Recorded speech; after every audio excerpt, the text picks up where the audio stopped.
Welcome to The Explainer. You know, in the story of California, there are the names we all know, right?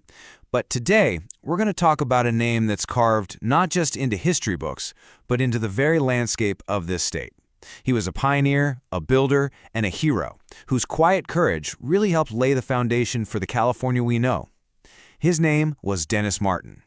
We all hear these grand stories about westward expansion, but the real history, well, it was written by individuals making absolutely impossible choices when faced with incredible hardship. So let's kind of challenge what we think we know. Who were the first people to prove it could actually be done?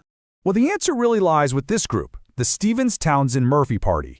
You might not have heard of them, but they were the very first to successfully haul wagons over the formidable Sierra Nevada. And right at the heart of their success is a young Irish immigrant from Canada, Dennis Martin. What he did during the brutal winter of 1844, it didn't just save his party, it proved to an entire nation that California was finally within reach.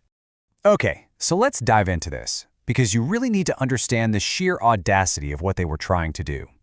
See, the Sierra Nevada wasn't just a mountain range back then. In the 1840s, it was seen as this impassable barrier, a literal wall of granite that had completely defeated every other attempt to cross with wagons. This was it, the final terrifying obstacle of their 2,000-mile journey. Just look at this timeline. We're talking about a 6-month ordeal. They hit the Sierras at the absolute worst possible time, just as those first heavy snows began to fall. And somehow, they achieved the impossible. They hauled 5 wagons over the summit. But that victory was incredibly short-lived. Winter basically slammed the door shut right behind them, trapping them on the other side and forcing the entire party to split apart just to have a chance at survival. The situation got desperate, fast. They had to abandon wagons, leaving a teenager, a 17-year-old named Moses Schallenberger, and 2 others behind to guard them. Then, the main group got stuck again? Can you imagine this? In a truly heartbreaking decision, they had to leave the women, the children, and the elderly, including Dennis Martin's own father, in a makeshift camp while the strongest men pushed on to get help. So the men, they finally make it to Sutter's Fort. They're safe. But what happens right here, this is the moment that defines Dennis Martin. It's where his story turns from one of just survival to one of true, unbelievable heroism. Okay, so check this out. It's this incredible crossroads of character. Captain Sutter offers the men a deal. Join a local military conflict, and you'll get land grants. Most of them took the deal, but Dennis Martin, who was just 23 years old, he refused. He gathered whatever supplies he could get his hands on and turned right back around, walking alone into the very same winter mountains he had just barely escaped. His motivation wasn't personal gain, it was duty. And his fears were completely justified. I mean, when he finally made it back to that winter camp, he found the families on the absolute brink of starvation. A woman named Elizabeth Patterson was boiling cowhide and shoe leather just to create this thin, gelatinous soup to keep the children alive. His arrival wasn't just about bringing food, it was about bringing hope. It was proof that they hadn't been forgotten. But Martin's mission of mercy was far from over. I mean, after bringing relief to the main camp, he prepared for an even more audacious act of courage. See, he had made a promise, and Dennis Martin was a man who kept his word. He turned back into the mountains again. He was determined to find 17-year-old Moses Schallenberger, who he knew was stranded and totally alone back at the lake. He had promised the boy's sister that he would find him, and he was going to keep that promise no matter what the personal risk was.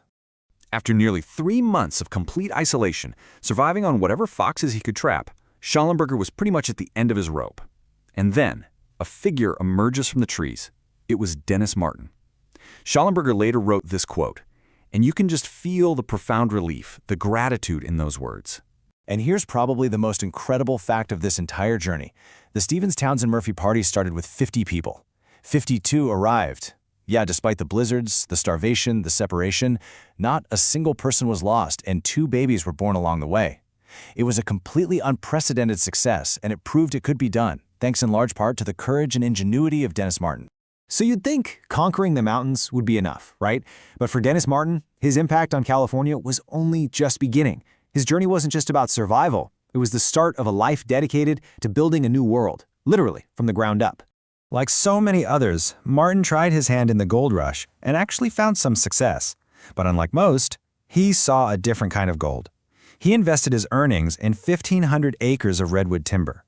He understood that the real lasting wealth of California wasn't just in the ground, but in those magnificent trees that could build its future.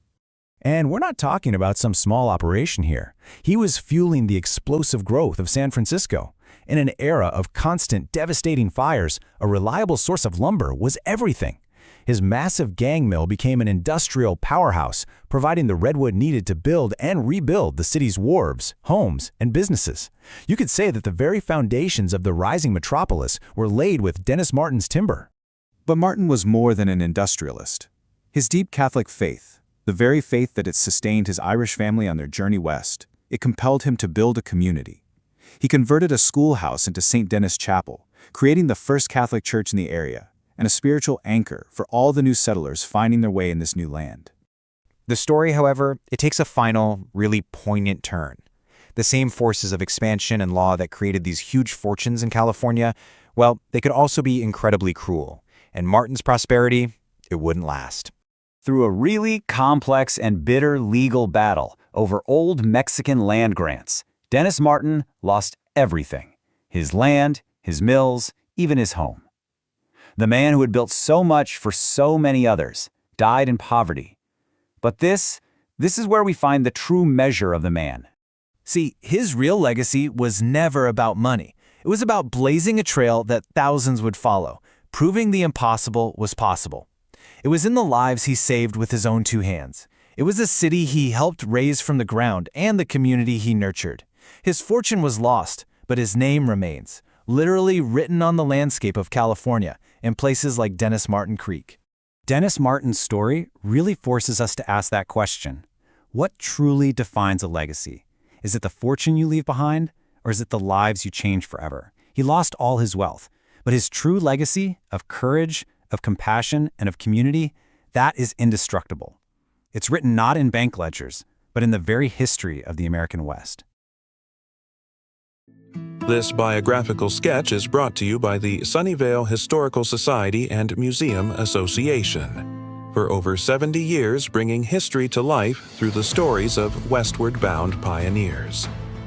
And History Expeditions, faithfully retracing the steps of America's most notable trailblazers over the Sierra Nevada.